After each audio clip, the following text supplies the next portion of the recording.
Hello. Welcome to a conversation with Weston Kieschnick. Before we begin, please turn your cell phone ringers off. Fire regulations require that all session attendees have a chair. There is no standing in aisles or sitting on the floor. Please do not use chairs for your belongings if others are looking for places to sit. If you are plugging devices into wall outlets, please keep in mind that people may be moving around during the session. Your devices may be damaged if someone runs into the cords.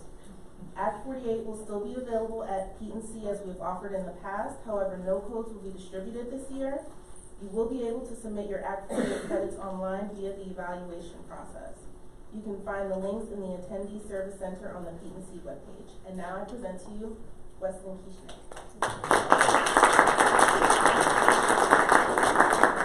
Hi, everybody. I'm excited to chat with you all, right? Which is what I hope this will be, right? Hopefully this won't be everyone just sitting here staring at me, waiting for me to say things. Because as my wife likes to tell me all the time, my wife tells me I am the master of awkwardness, right? And so if you all just sit here and stare at me, it's going to get real awkward, and then I'll make it worse. So let me give you a perfect example before I turn you into a conversation with the person next to you. Be prepared to have a conversation with the person next to you about questions that you might have, about comments, like if you want to know like what other schools are doing. So start to jumble that around in your head, and I'll share with you how awkward I am in the interim. So I was at the airport. This is a fresh story. 2 days ago, I was at the airport a couple of days ago, and I was flying into my home airport, Denver International Airport. Got home, got off the plane, decided, hey, had a lot of coffee on this flight, and I need a beeline to the restroom. And so I'm headed to the bathroom, and in the Denver International Airport, the men's rooms are on the left, and the ladies' rooms are on the right. And so as I'm walking to the men's room on the left, there's this woman walking in front of me. She's holding her bag, she's looking at her phone, and she's walking with the same sort of certainty towards the men's room that I'm walking, right? And as she's walking, I'm standing there behind her, and we're getting closer and closer, and I'm like, oh, I should really say something to this woman. And then I have this moment where I'm like, whoa, wait, like, what if this is one of those like gender moments I've been reading about? I was like, oh man, what if I say something? And I'm like, oh, that's the men's room. And she turns around and gives me like this lecture about it, and all this stuff is tumbling around in my head, right? And so before I know it, this woman and I are standing in the men's room. And she walks in, I walk in right behind her, and she walks in, she looks up, there's a line of guys standing at the urinal, she looks up, sees them, turns around, looks at me, drops her bag, grabs me by the shoulders and screams, "You should have yelled something!" And when she does that, everyone in the bathroom turns and looks at us. Because there's a woman's voice in the men's room now, and she's loud. And so she grabs, she says, "You should have yelled something." And me, true to my wife, like what she says about me, if it can be more awkward, I will make it so. The only thing I could think to say was, "You could have been a man!"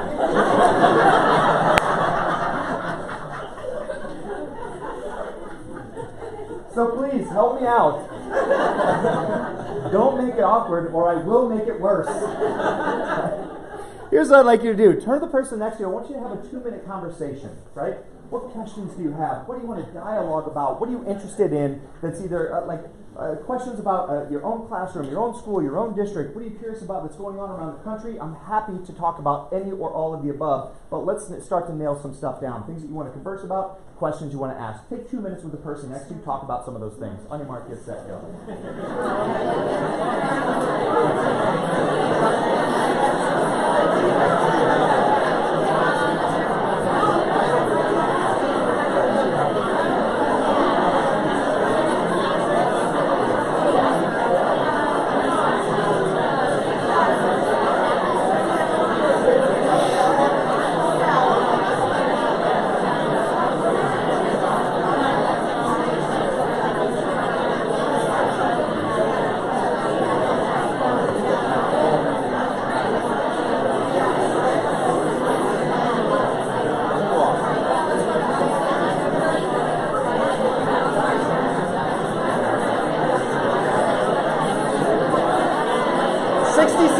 60 seconds.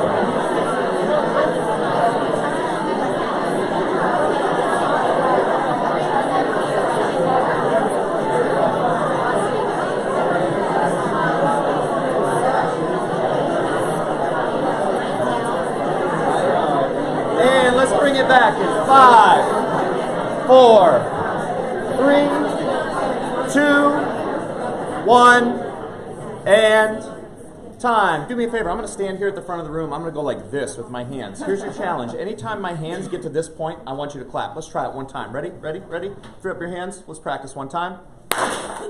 Some of us need to speed up a little bit.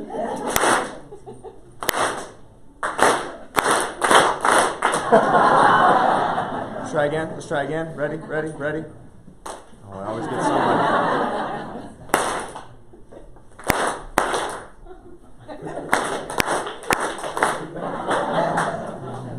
Just because you've seen a thing doesn't always mean you can immediately do a thing, right?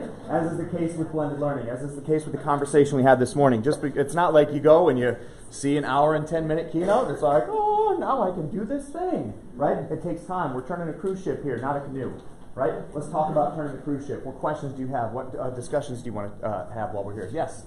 Thank you. So in your conversation earlier today, you talked about how at the end of the day, the teachers are the ones who are exhausted. Correct. And the students not so much. Correct. And the three of us were high school English teachers. And my question for you that I've had for a while now is, can you give me an example or a few examples of strategies where the students would want to be engaged, want to be challenged, want to hold a conversation or maintain their thought process? What I'm finding is, like, even when I think the task is going to be a little bit difficult, the stakes aren't that high. The students will check out. Yes. Or they won't really engage, they won't really push themselves. And I'm having to put so much energy into pulling them into engagement. So though my intention is to have them work harder, which is create and produce, I end up having to guide and do a lot of work myself. And I'm wondering if it's like the students have been sort of trained to just sort of sit and receive, and then how do you then train them differently? And can you perhaps take this conversation and give some strategies? So this is a big question. Literally and figuratively. Let me pick it apart a little bit, right? Number one, what you're talking about is learned behavior, right? When we think about our kids and how they engage with us in the classroom, so much of what you're talking about is learned and habituated behavior that we've developed in schools over time, right? It's so interesting how problems present themselves in school. Problems don't present themselves in school in any way, shape, or form in the way that they show up in real life, right? Because in real life, in school, what do problems show up with? Solutions. Problems show up with you, right? And kids have learned, if I sit there long enough, someone will come and help me, and by help me, I mean give me the answer. If you don't think this is true, there is a simple test. There is a simple test that you can do in your classrooms or in your schools to determine how much of this is an actual learned behavior, right? It's so easy. Go into a classroom and give kids a URL to type in, right? Give them a URL. Hey, you can write it on the board. You can give it to them as a handout. You can say it out loud as many times as you want. And within 5 seconds, what will you hear a kid say? Mine's not working, right? They'll type it in once, it won't work, and then bang, who will they go to? They'll bring that straight to your doorstep. Why do they do that? That is learned behavior. They have learned that school is not a place where I have to struggle productively through problems. They have learned that school is a place where if I take this as obnoxiously as possible to the person at the front of the room, this problem will get solved and I will get to do nothing, right? So we need to address that behavior. We want to talk about, like, big buzzwords right now are like grit and stick-to-itiveness, and we want to talk about those things. Like, school has to be a place where we feel comfortable in cultivating those things. That's number one. Right? Number two, you talked about instructional strategies. Let's talk about one specifically for English language arts. One of my favorite, I'm reluctant to even call it an ELA strategy because it's a reading strategy and we're all literacy teachers. Yes, math teachers, that means you. Yes, PE teachers, that means you. Yes, art teachers, that means you. Right? I love reciprocal teaching. I love reciprocal teaching. And reciprocal, show of hands, how many of you, if I asked right now, for you to tell me, like, what is reciprocal teaching, what are the steps of reciprocal teaching, would feel comfortable giving me the answer? Yes. Oh, Krista, good to see you. Oh. So I've worked with Krista in the Central Dolphin for the past, 3 years now? Oh my gosh, have you even seen? She's hiding. You pointed at her. I know, you are pregnant and look different. Good to see you. Right? Sorry, talk amongst yourselves. We're just going to have a little moment up here. We're fine. So I've worked with these two ladies in Central Dauphin for a while now. We just said right? what's your favorite thing. He's going to say reciprocal teaching. You know that I'm going to say He said it over here.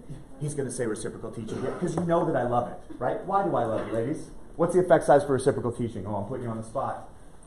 8.8 something? It's 0.74. You're close. You're close. So reciprocal teaching is one of my favorites because it has an effect size of 0.74, which means kids will grow typically almost 2 academic years over a single year's worth of time. And almost nobody in this room can tell me the steps of reciprocal teaching. It's been around since the 1960s. It is an awesome close reading strategy that can be used anytime kids read anything. And it involves kids doing 4 things. They need to make predictions before they read text, right?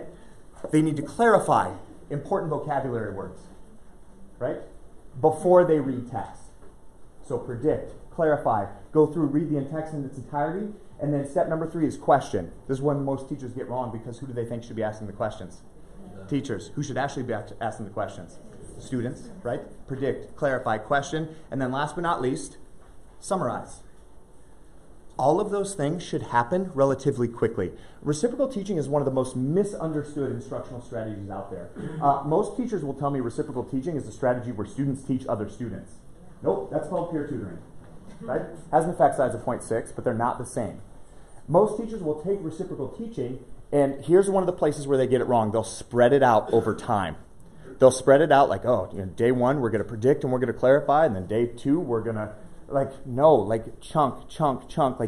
Like one of the biggest mistakes we make and why kids fall off task and why they disengage with us is because we allow chunks of time that are way longer than the task needs to be. We need to press, we need to lean into kids and give them a sense of urgency about the task, right? Predict, clarify, question, summarize. I've been reciprocal teaching with my own kids since they were babies. Guess when? Story time. We'd pick up a book, flip. We'd picture walk the book. I close the book and I'd say, Everett, Charlotte, make a prediction for me. What do you think this book is going to be about? Right? They make a prediction. Do you think I had to teach them the word predict? Absolutely. Right? Predict. And then clarify. We'd go through and I'd point to all their sight words. Right? And I'd say, what's this sight word? And we'd practice our sight words. And then I'd point to a word that's not a sight word and we'd sound it out phonetically. And I'd say, hey, do you know what this word means? If the answer was ever no, then guess what? We pull out Daddy's phone and we go out and find a visual representation of that image. Predict, clarify. Then we go through and read the book in its entirety. At the end of the book, I'd close the book and I'd say, Charlotte, what's one question you'd ask the main character of this book? It's a 2-for-1 deal. She gets to ask a good question and I get to know what? Whether or not she knows who the main character is. And then last but not least, summarize. But when my kids are pre-literate, that's not the first skill, is it? What is it? Retell. Thank you. I'd say, Everett, retell me this book. Use the words first, then, and finally as you retell me the story. I'll tell you what, my son last year as a 2nd grader over the Christmas holiday read the entire box set of the Chronicles of Narnia, right? My daughter, as a kindergartner last year, reads proficiently at the end of a 2nd grade level. My friend, that has nothing to do with me, and don't tell her I said this, nothing to do with his mother, right? It has everything to do with the application of a high-yield strategy over time and the introduction of technology within that instructional strategy to say, hey, let's go out and find a visual representation of that vocabulary word, right? So I love reciprocal teaching as a high-yield strategy, and within that, when we ask kids to make predictions, we have to get them to productively struggle through the process. Boom, make a prediction. What do you think this is going to be about? I don't know is never acceptable, right? Lean in, so that they know that this is not a place where they can come and just kick it. Oh my gosh, I could speak so much longer about that, but I want to make sure we don't go through an hour and ask only one question. Is that helpful? Yes, thank you. Awesome. What else? Yes? So I like all the stuff that you're saying about Hattie. You're really speaking my language, but I'm curious, how do you recommend we go about providing quality PD to teachers, or do you have resources to use that kind of combat, I'm a teacher, so I feel certain things. Okay, well, I like the data and what Hattie says because he's done lots of meta-analyses on this topic, and this indicates success. Well, I feel differently than that. So, what would you suggest to provide quality PD to teachers? Yeah, so this is the mic? So this is not a good idea then? Then what am I going to lean on while I drink my coffee? Everyone else here gets to sit. Yeah, right? Man. I was wondering, I was like, why is she running up here?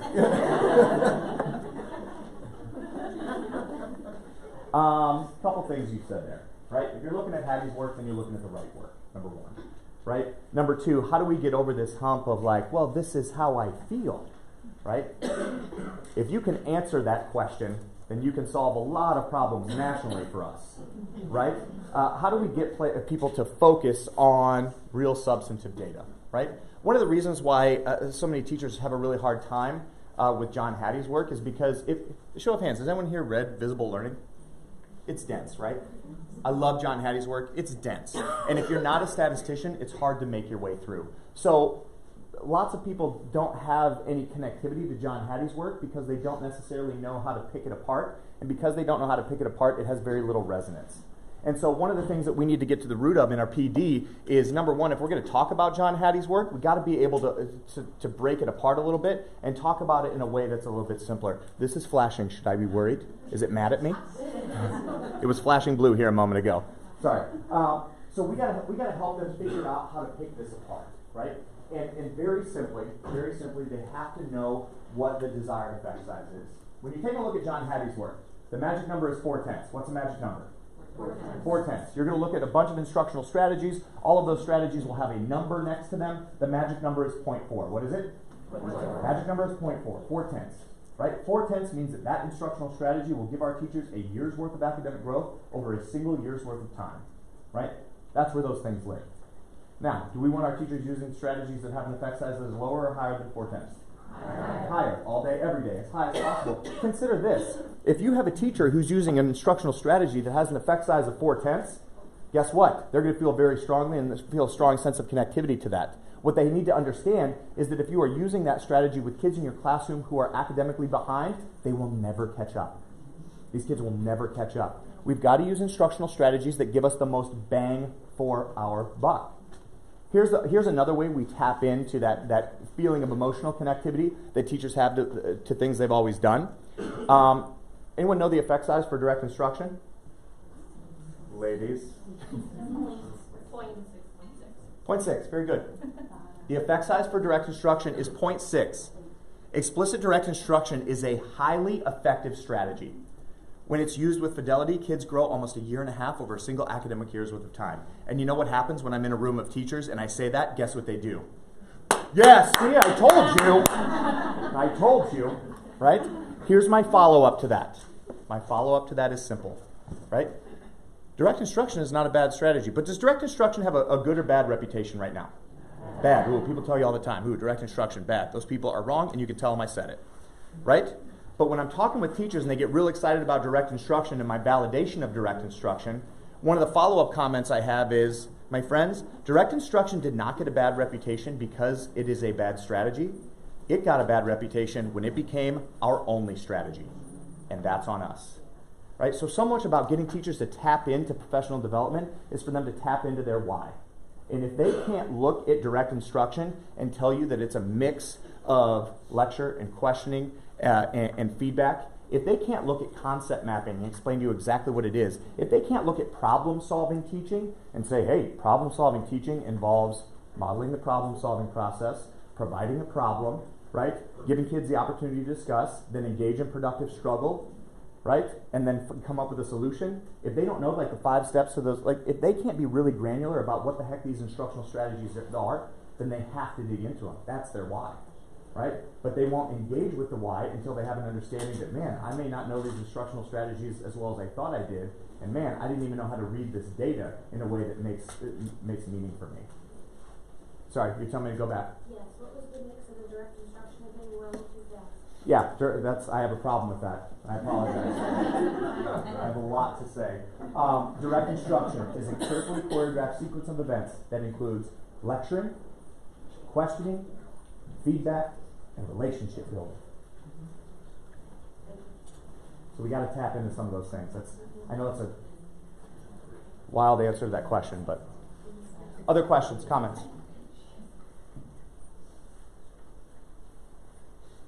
I was going to say, don't make it weird. Yes. So if you were in a room with all superintendents, and then all principals, and then all teachers separately, Yes. what would be the one message you would give each one of those groups? Oh, that's a dynamite question. Did you hear that? That's how good that question was. Everyone went, ooh, good one. Good. So if I'm in a room can I lump superintendents and principals into kind of the same bucket? Sure. Right? If I'm in a room with school leaders and district leaders like that, one of the big messages I give them is around the secret to instructional coaching, right? Something that needs to be a part of their schools that is not a part of almost any of our schools. And the message I would give them is around micro-teaching, right? These ladies will tell you. Who could tell me right now what micro-teaching is? Good. That makes me so happy. I promise I didn't plant them here, right? Here's the deal. Micro-teaching has an effect size of 0.88. When students have teachers who micro-teach, they typically grow more than 2 academic years over a single year's worth of time, and we almost never do it. Micro-teaching is organized practice teaching. Think about what happens during our PLC times, right? Think about the meetings that take place during PLC times. Ideally, during PLCs, we're collecting data, we're charting data, we're analyzing data, we're drawing inferences from that data and using that data to inform our instruction. What else should we be doing during PLC times? Micro-teaching.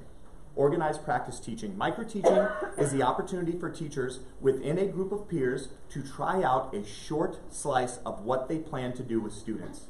Think about how we approach our professional development. This is my message to principals and superintendents. Think about how we do PD with teachers.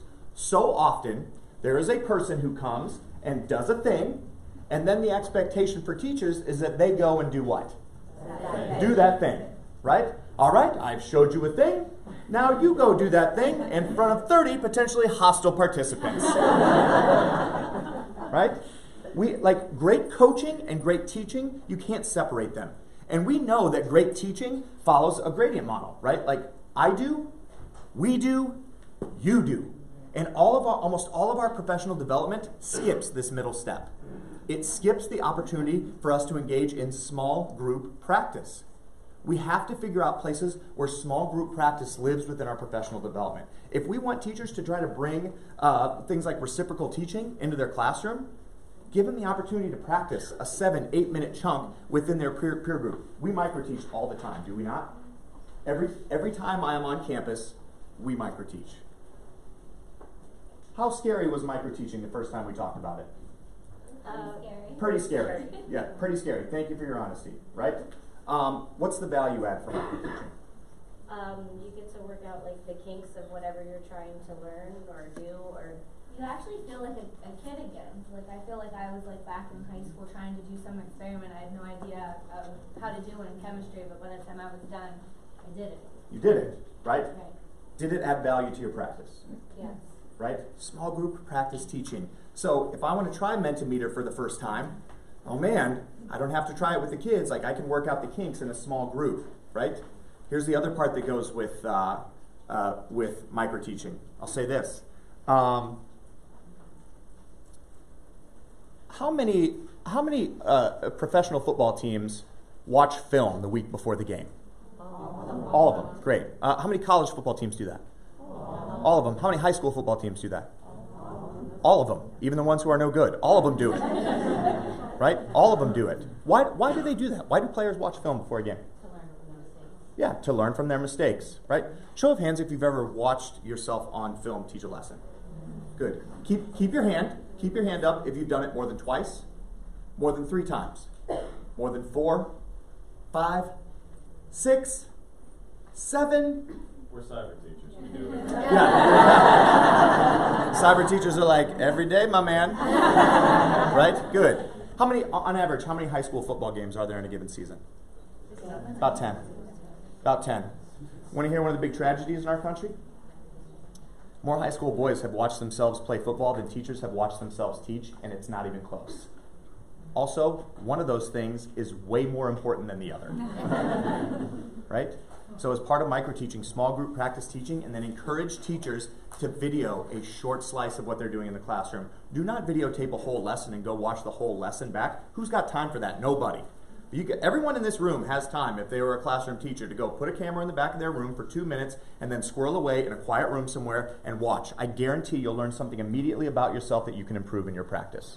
Right? So what's my message to principals and superintendents? Those things have to be a part of our professional development.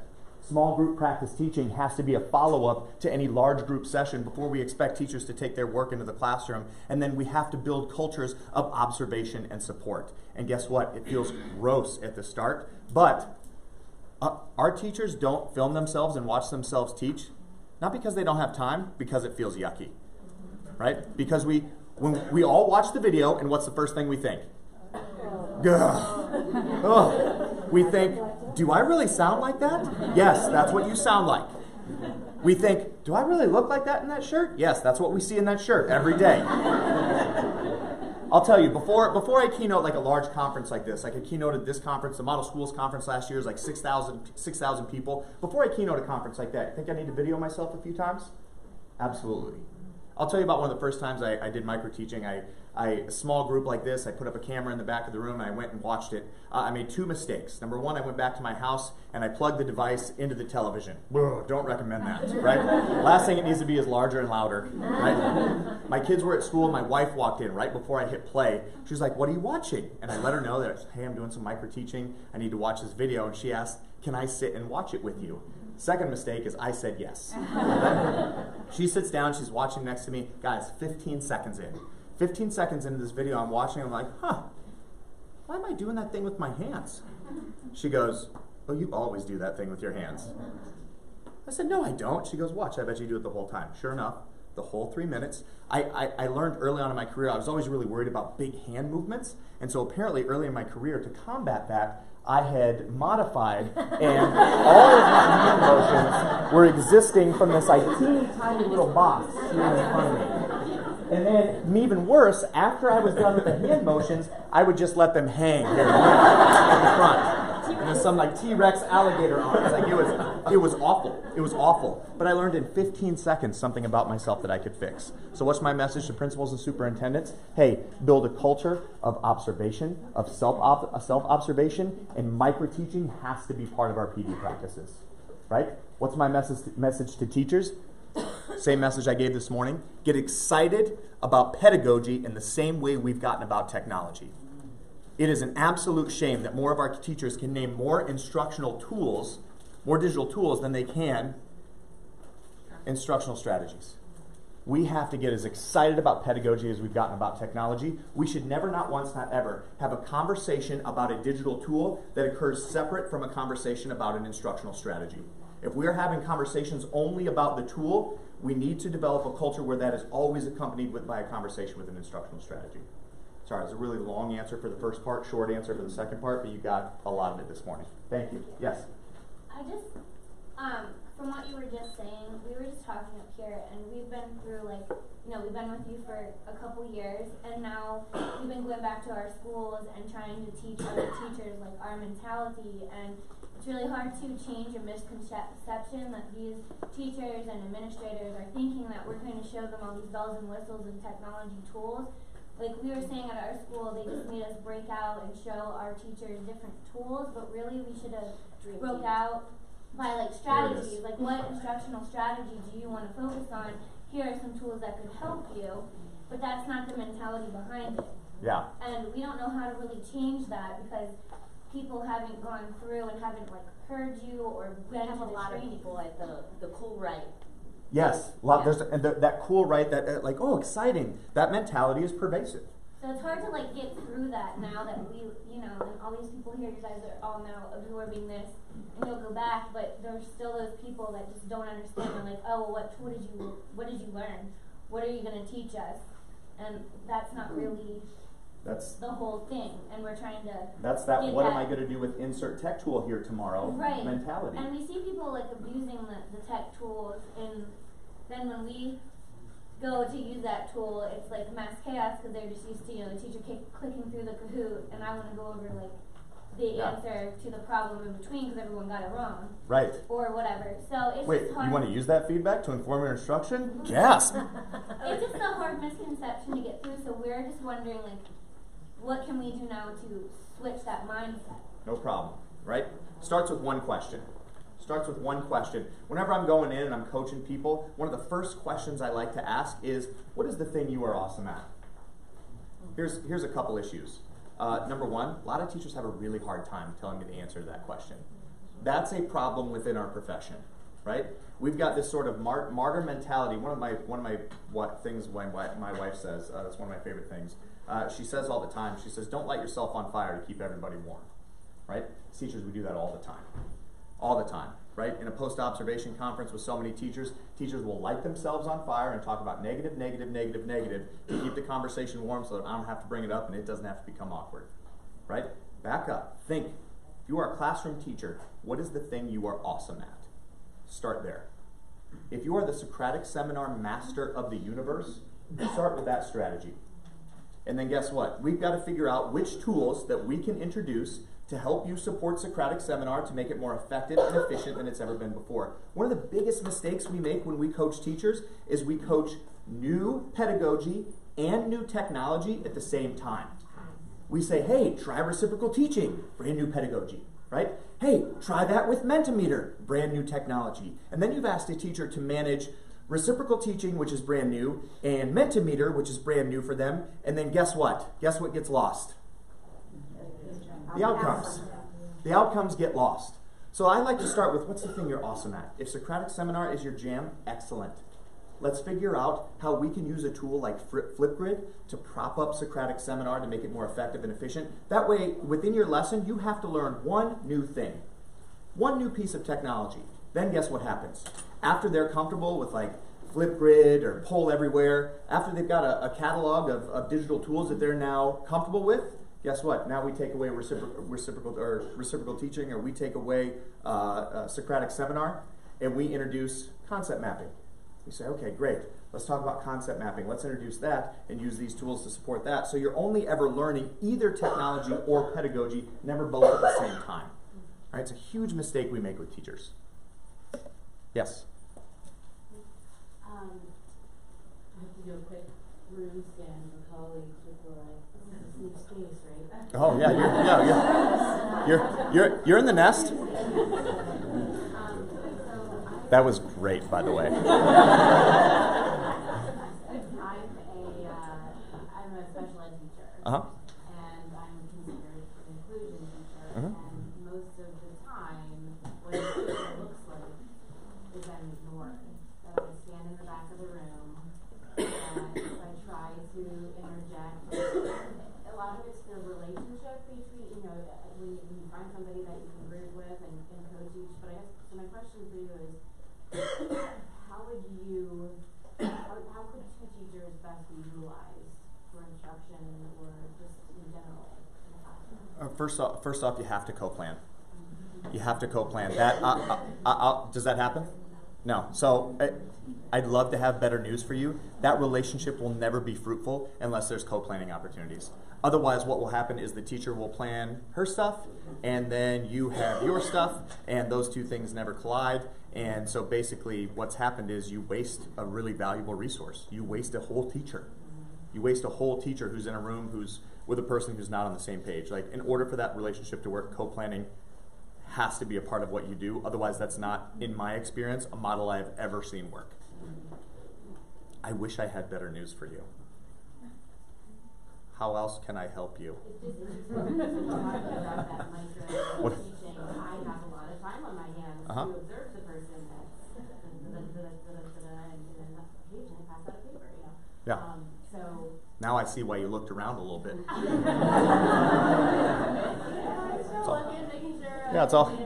It's all coming together. No, I totally get it. It's just I'm always thinking, how could I better be of use, and how could it go from just being one person in front of the room to like centers and stations and things like that. And You come to my classroom.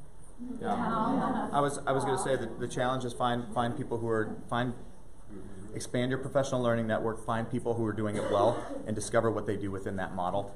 I'll tell you, co-planning has to be part of it. Other questions, comments? Whoa, mercy. Let's go here, and then I'll jump back to that side of the room. So I'm thinking about what you said this morning, and I teach technology on a fixed schedule, which to me seems like I'm teaching tools. I know the curriculum, so oftentimes I'll try to tie in the technology to what I think is an outcome, but I'm generally running parallel with the classroom teacher, and I'm wondering, how can I start the conversation so it's more of a co-teaching, or how do I convince admin that I'm probably more effective in the classroom than having a fixed schedule? Yeah, so you've got basically technology stuff that runs parallel to academic stuff. Well, first off, what message does that send to the kids? That the two are separate. That's the two are separate. That was never the vision for blended learning, right? My friends, it's called blended for a reason. First off, it's not called completely new, totally different than anything we've done before learning, right? Second, it's not called blended, but not really, right? So we've got to figure out, like, what are those entry points into things that teachers are already doing, right? Where technology can enter in really seamlessly, like an invisible thread. Like if you've got a teacher who's just masterful at asking questions, and I'm talking not like volume, I'm talking like rigorous and relevant questions. Like, where does technology fit in? So instead of just getting answers from the same exact kids who go, ooh, ooh, ooh, ooh, ooh, right? Where can we fit in technology so that all of a sudden everyone now has a voice in responding those questions in a rigorous and relevant way, right? Like easy entry points. Find those easy entry and access points so that technology can weave in really invisibly and then weave out. And it's going to seem really rudimentary at first, but that's where we have to start. Yeah. Right there. This is kind of a dangerous question. You look like if Eminem was a school teacher.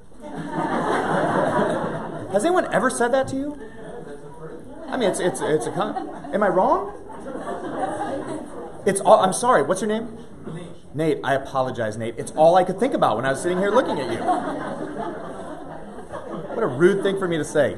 Nate, sorry. What's your question? What are your thoughts on standardized testing? A little bit about. They're plentiful. Well, I did talk a little bit about your keynote about this perception that education is broken. I wonder if that's possibly part of it. And what are your thoughts on how we can combat that, and what we can do to balance preparing for the test with preparing for life?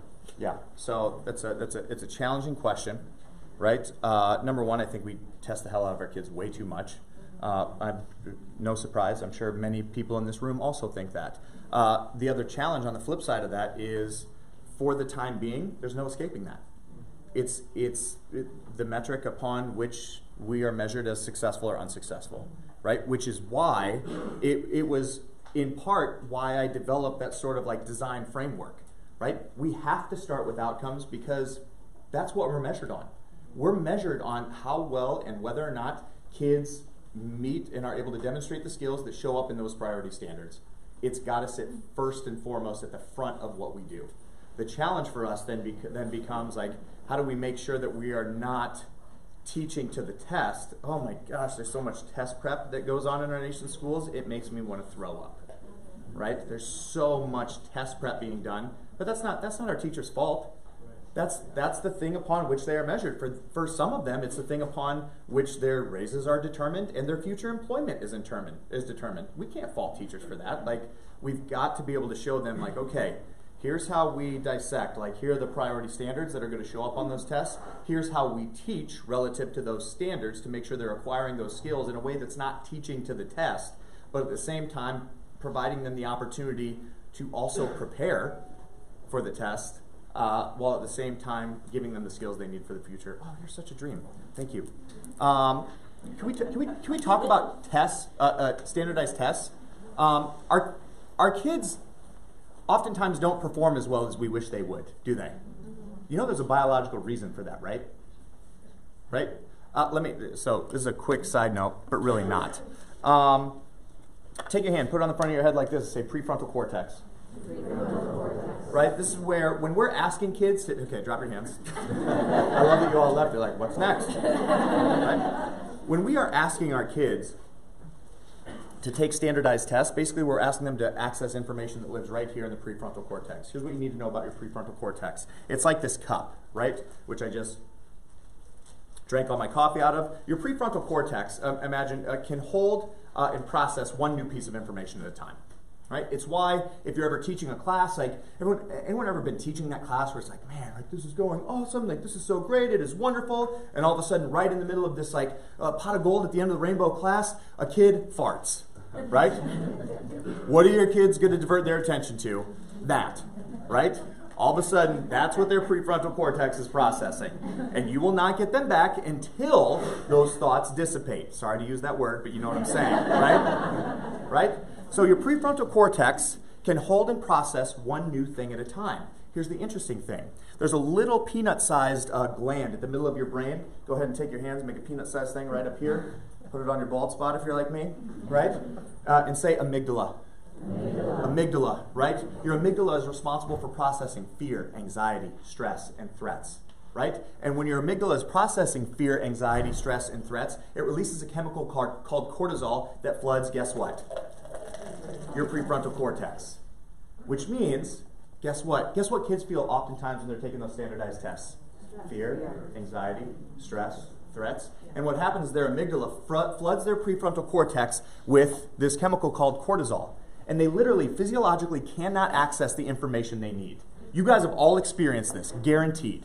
Guaranteed. Anyone ever been to the grocery store? You're walking to the grocery store, you're pushing your cart, somebody shows up at the end of the aisle and they're like, and you get like,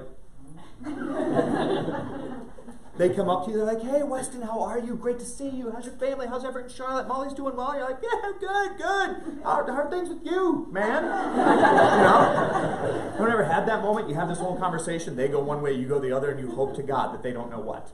That you have no idea who they are, right? However, you get to the end of the aisle, and all of a sudden, bing! Oh, yes, that's Dave. And I remember Dave from this location. Anyone ever had that moment? Right? It's exactly what we're talking about. Some of you are like, every day. I'm going to have it when we leave here. Right? It's exactly what we're talking about. You're wandering along, you're focused on your groceries, and all of a sudden, someone sees you, you're like, oh man, I'm a little fearful. Oh man, I'm a little anxious. Oh man, this is stressful. And bang, your amygdala goes to work and floods your prefrontal cortex with cortisol. So when we talk about test prep, we have to cultivate the skills that kids are going to need and be confident that those skills are going to show up on the test, but we also have to immerse kids in the experiences that they're going to have when they sit down and actually take the test. Why? Because they don't need test-taking strategies. They need strategies in getting that fear, anxiety, stress, threats to dissipate so that cortisol can dissipate at a time when they can show what they know. Sorry, that was a big bird walk, but it's important. Yes? When you're talking about the self-reflective practice or micro-teaching, where do you find the goal of that focus of practice comes from? Do you think it's from a district perspective, building, self-choice, or a combination? What do you find is most beneficial? Where that initiative of what you're working on comes from? Rephrase your question for me so I understand it. Sorry. So if you're talking about micro-teaching, yes, and I'm picking something that I want to work on, does that come from self-choice? Does that come from like a building initiative? Does that come from a district initiative? Like we're working on X, Y, or Z? Yes, and yes, right? So it should be a mixture of those things, right? So teachers should have some control and some autonomy over the things that they get to choose and the things that they get to micro-teach. So again, when you start micro-teaching, start with the things teachers already do well, right? Start with that and then allow them to work with a digital tool and the thing that they already know how to do well, right? It's a way easier access point. So we start there, but at the same time, we're going to have school improvement plans, we're going to have district-led initiatives, and then after you've gotten comfortable with the process of micro-teaching and trying new tools in conjunction with the strategies you already use well, that's when we introduce new strategies. So it's a gradient-based approach to that process. Start with things you know and introduce a few low-gradient things that you don't before you get to a higher gradient of, man, pedagogy I know, with potentially tools I also don't know as well. So it's got to be a combination of all those. That makes sense? Good. Yes? All right, so one of the phrases that really stuck out during your keynote to me was excitement leads to poor decision making. Like an impulse buy at the grocery store. Excitement can lead to poor decision making. Sure. So like an impulse buy at the grocery store, you pick something up that you don't really need. Been there. So say if you're a teacher who doesn't fall into that, for the most part, and you always base your foundations on solid practice strategies, and you implement new tools to help engage and all that good stuff. What happens, or what do you recommend we can do if people who control you fall into that? You know what I'm saying? excitement leads to poor decision-making exactly. category? Say if someone who makes decisions for more people get excited about something, and so this happens frequently, right? Yeah. I just met with a district where the superintendent said, we bought Canvas, and I want all my teachers using Canvas. I said, okay, why? Well, it's a learning management system. I said, yep. I said, what did you put in it? Like, nothing. I just want to make sure they're using Canvas. I was like, oh, sweet mother. Like, that's not, right? Like, that's the example you're talking about, right? Like, I got excited about this thing. I know a learning management system is the thing I should have. So here it is. And I am concerned, like, his concern is almost exclusively with utilization. How do we get more people utilizing Canvas, right? So we've got to, it's one of the big challenges. We all have to speak the same language. We all have to speak the same language. And so you're asking me a difficult question because the question is because we have to bring that up. How do you gently nudge leaders in the right place? So this is going to sound really terrible, but like start to engage your school leaders like in book studies where essentially like because this can't be a conversation where you and the school leader are having a conversation, well, I think this and I think this, right? Because that's going to be contentious, right? So you can wag the dog a little bit just by saying like, hey, I'd love to engage in a book study, like as a staff or with you personally, where like, let's go out and read this book, right? Because then it gives you a third point of communication, where if the two of you disagree on something, guess who's the villain? Whoever the author of this book is. You guys can both tear this person apart all you want. That way it preserves the relationship between the two of you, right? That's a nice sort of entry point to at least get the dialogue going about, well, I think this. Well, he said this, and I really like this. Or she said this, and you know what I mean? Like, I wouldn't recommend sitting down and having the, like, well, here's why you're wrong conversation.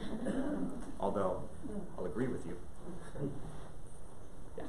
We were just kind of whispering back here, and I just looked over and we're all like holding the front of our heads, like we're getting flooded right now. I'm watching teachers. I'm sorry. Should I feel bad? It's a good thing. I think we come to these conferences to learn and to get inspired and to ignite, right? To get back to our passion. But when we all leave here, we want to do these things, and it's really hard to do them because the people that need to hear this are not here in this room. And we are really close to where all these tests are being mass produced and given to our kids. And like, we want to be bold, but that's a scary place to live in group right now in our classrooms because we are being told, we bought Nearpod, go use it. We are being told, you're a new teacher, you don't have a contract, but you must do X, Y, and Z, and we're going to send coaches in to give you feedback to be better.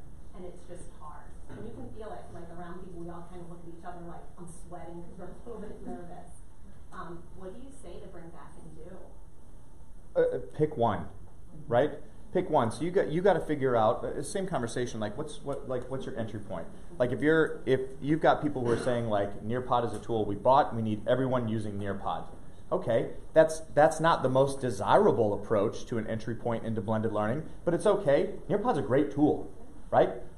Canvas as a learning management system is a great tool. So it's just a matter of figuring out like, okay, how do I, and again, I'm not advocating for a culture of compliance in any way, shape, or form, right? But how do I take Nearpod, if this is a big push, and how do I make sure that this is not just about Nearpod, right? How do I make sure Nearpod is a platform that's supporting whatever instructional strategy I know is high yield? So it's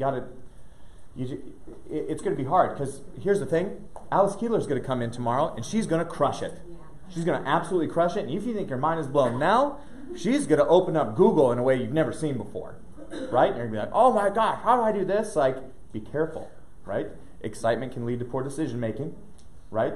You can get excited about all that you want, but figure out like what's the one thing I'm going to take back and I'm going to work on and get really good at, and then what's steps number 2, 3, and 4 after that. Not what are steps 1 through 6 and how am I going to do them all now. I understand. I've been in this seat where you go and you see things and you're just like, yes, yes, yes, yes, yes. You go back, it's like, oh, it's all overwhelming. Here. In the micro-teaching model, how do you manage feedback? Depends, right? So when we start with micro-teaching, I like to make sure when they're doing small group practice teaching, and again, these ladies can attest to it because we've done it. So in the small group practice teaching sessions, every teacher has the opportunity to provide feedback from a student's perspective.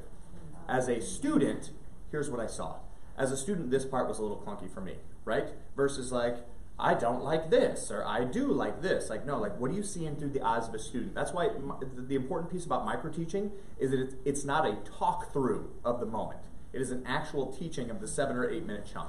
So do you identify that before you begin? So you Sometimes. set the parameters? Sometimes teachers will do that. Sometimes teachers will stand up and before they do their micro-teaching, they're like, hey, so I am using Nearpod, and I am using Nearpod to support Socratic Seminar right now. And so here's what I'm really looking for. Here's what I need feedback on. I need feedback on whether or not this tool allows kids the opportunity to engage in the question and answering that I'm hoping that will happen right now. Right? And sometimes they'll set the table for that, and then we can get feedback relative to that. Sometimes it's that. Sometimes it's, I'm trying this new thing. I just need to, like, I'm going to try a digital breakout. I need to know if this sucks or not. Right? Here's 7 minutes. Let's go. Right? Sometimes it's as loose as that. Sometimes it's as tight as I'm working on this one thing. Help me through it. So I think that it's more of just a statement than a question, but I'm thinking about the culture of the school and how, you know, it's a not an easy thing to change, and I'm thinking that micro-teaching sounds great. There was a thing way back when it was like the Critical Friends or something, I forget what, but there was a lot of feeling of being threatened. Like, I mean, there were some of us that were like, yeah, we're going to go do this thing. I forget what it was called. It sounds a little bit like micro-teaching. Yep. But the thing I like what you just said is, like, if the person, if each teacher who is going to do this has to be the one who defines why I'm doing this, and then it wouldn't be as threatening. No, yeah, then you're not just putting yourself in front of the firing squad like, all right, let's have it. Right. It's like, no, I want to work on this one thing, and that's what I want feedback on. So maybe like start in baby steps, like just 1 year, it's just thinking about identify 5 things you really want feedback on, and then next year you go into small, I mean, instead of just trying to like throw teachers into it. Yeah, I wouldn't recommend that, right? You got to develop a culture of coaching and observation, and all of that takes time. All of that takes time. Great point. What time are we done here? 12:30. Nice. We got like 6 minutes. Yes. Yes. So I'm a 7th grade BL02 teacher, and I am one-to-one with iPads for the first time with my students this year. Nice. So I think your quote that you had this morning about the tools kind of outweighing the pedagogy this morning, I'm struggling with that a little bit because I have students who don't necessarily have access to technology in their home lives, who are glued to an iPad all day, every day. Sure.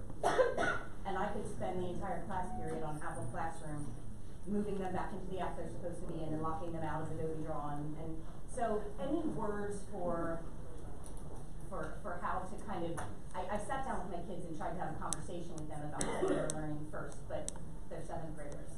So, you know, they're not really too concerned about that. So I'm just trying to figure out the best way to kind of get them motivated in their own learning. I have the tools, I have the pedagogy, I feel like I'm aligning them as closely as I can, but I'm still struggling with how to get them to buy in. How to get them to buy in, just to their own learning in general? And not using this to find music that they can download even though the district blocked it, and movies. They found a way to download movies on Google Drive. And for sure. Two things there. Kids all listen to the same radio station, right? WIIFM. What's in it for me?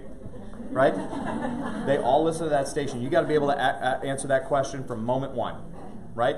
What is their why, right? And it can't just be because you'll need this for the test, right? We've got to answer that question, what's in it for me? That's number one. And then number two, when we send them onto a task on any device, it has to be time-stamped.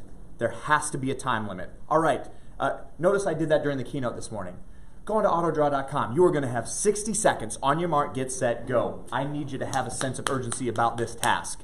Right? I need you to know that you're going to have this long to get in and get out, and then we're going to go, boom, face down with the iPads, right? It can't just be always open lid, right? You've got to be able to transition seamlessly in and out of open and closed lid time, and anytime it's open lid time, they have to have a sense of urgency about the task so that there's no time for them to wander off and download music, so that they know there's a foundation of understanding that, man, I got to get in and get out, because you know what? I'm only going to have 60 seconds to do this, and it's not going to feel like enough time, right? Also, did I actually time the 60 seconds I gave you this morning? No, never, not once. Never, not once. You know what I'm doing? I'm listening. I'm listening for the crest of the wave, right? And it's a thing that, especially in the ed tech space, we have to get awesome at in our classrooms. You got to listen for the volume in the room, and the minute it starts to peak, you got to shut down that task and move on to the next one. If you've given kids 60 seconds, and at the 30-second mark, it's like, bam, shut it down, move on. Right? Again, establishing a foundation of understanding that there's going to be a sense of urgency. You're going to have a finite amount of time, move in, move out, and then we're gone. Do you have any ideas for getting your message to the parents of our youngest learners? Because of, you gave your example of reading with students, but we are seeing now, like those of you who teach middle school and high school, buckle up, because these little ones that are coming to us now, and we all see it, the ones that are glued to their devices, like they can't walk through a grocery store without the device in their hands. And how can we get that message to parents? My wife and I actually podcasted about this recently. I forget which episode it was. It was one of the last 5 or 6 episodes.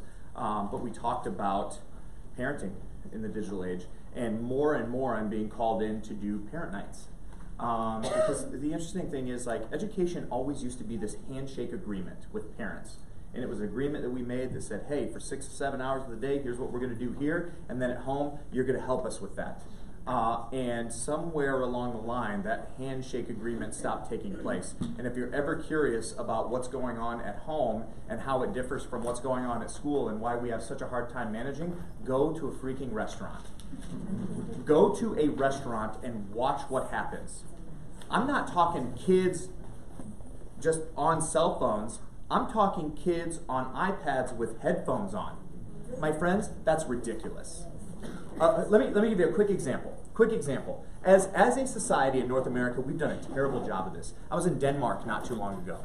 I'm sitting there and I'm having dinner with a group of people, and I was connected to the Wi-Fi, so my wife sent me a text. I was like, oh, boom, text her back. And then I set my phone down on the table, and this guy, Nikolai, sitting next to me goes, that's how we all know you're an American. I said, excuse me? He goes, look around. And I looked around this restaurant in Denmark, not one single cell phone on the table. Not one. Right? How is that different from what goes on in American restaurants? Dear Lord. Right? So we have to start to have real conversations with parents about, like, hey, here's what we're doing in school. Here's what our expectation is relative to open and close lid time, relative to engaging with tech and not engaging with tech. And here's where you can help us at home. Right? Parents are not doing themselves or their schools any favors when they allow kids to just zone out. It's a great babysitter. They are doing their children absolutely no favors. So we got to start to engage them in those conversations. We can't just be pissed about it. Our parents need taught. And unfortunately, oh great, I guess that falls on us too. Right? We got to help them with that. I got time for one more question. Yes, right here. So if you're putting a time limit on devices, how do you feel about the personalized learning and kind of flipping some of the lectures into, like, I used to Terry to write out the lectures for example problems for kind of physics. Yeah. Kids can theoretically go back and re-listen. Yeah. The kids don't engage in it. They'll try to, fool you that they either watch it and take a note, or they're not asking questions where they maybe need the extra help. So how do you engage the kids there? Because you can't necessarily give the same time limit you would with, like, the Google Draw. Oh, that's so hard because it's entirely kid dependent. It's a really specific question. I'd have to see how it looks in class. I'm sorry, that's a terrible answer. Let's go here. I saw your hand. Last one. What are good strategies for teachers who are stuck at either end of the bold school strategy of, I'm old school and I'm gonna watch your tech fail, or I'm new school and I've kind of lost sighted strategies, but like they're at the far end of either one, especially with the older school. Good strategy conversations to have with them. Easy entry points. Easy entry points are Plickers, Kahoot, Pull Everywhere, Padlet. Right? Super easy, super user-friendly, and you can use those to just ask a question of your students real quick, get some in-the-moment feedback, and use that to inform the next 5 or 10 minutes. Really simple entry point, and it doesn't have to be an entire class built around this piece of technology or around station rotation. It can just be a point where you say, hey, you throw out a question, every kid gets the opportunity to answer, you address those questions and that feedback, and then you move on to what you would have otherwise done. Really, really easy entry point. Great question. Hey, I apologize. It is time. Hey, thank you guys so much. Thank you very much. course. Here, do you mind if I sit over just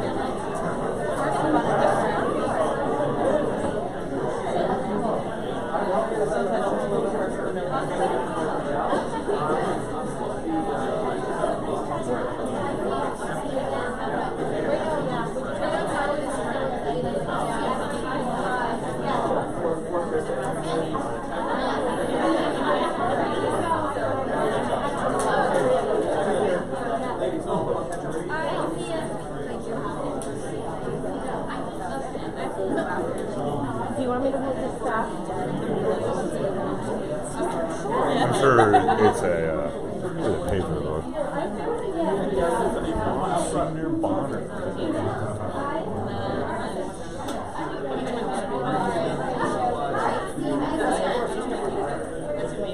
But I will say this,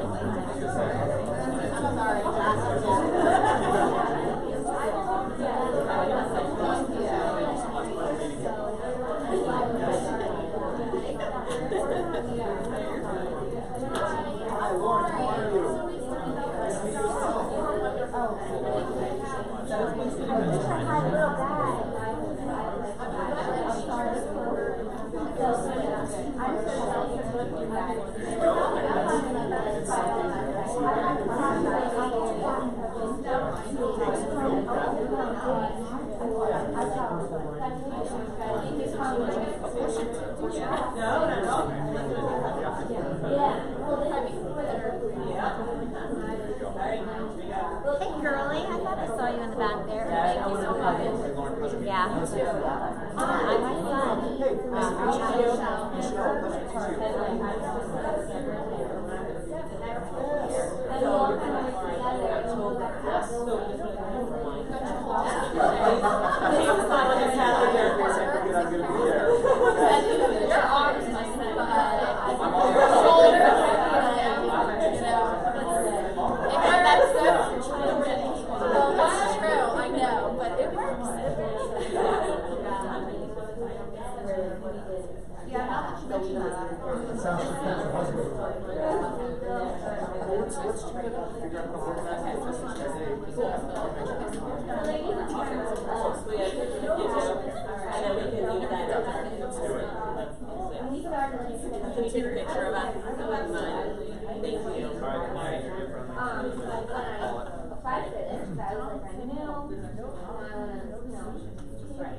my son.